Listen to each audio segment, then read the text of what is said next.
પ્રાંતિજ વણઝારાવાસમાં દૂષિત પાણીની સમસ્યાથી ત્રસ્ત મહિલાઓએ નગરપાલિકા ઉપર ઉતાર્યો હલ્લાબોલ। પ્રાંતિજ નગરપાલિકા વિસ્તારના વોર્ડ નંબર 1 સ્થિત વણઝારાવાસમાં ઘણા સમયથી ગંદા અને દૂષિત પીવાના પાણીને લઈને સ્થાનિક મહિલાઓએ આજે નગરપાલિકા કચેરી પર જબરજસ્ત હલ્લાબોલ કર્યો હતો।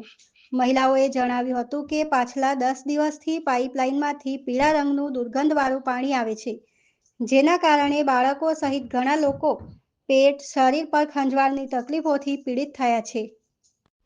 મોટાભાગની મહિલાઓએ ખાલી બેડા, ડોલો અને દૂષિત પાણીની બોટલો તંત્રની આંખોથી સીધું પાણી દેખાય તે રીતે કચેરીએ લઈ આવ્યા હતા અને કચેરીમાં આક્રોશ સાથે કહ્યું હતું કે નાના બાળકો, વડીલોને ઝાડા ઉલટી થઈ રહી છે, પણ નગરપાલિકાના અધિકારીઓ ભર નિંદ્રા ઊંઘી રહ્યા છે।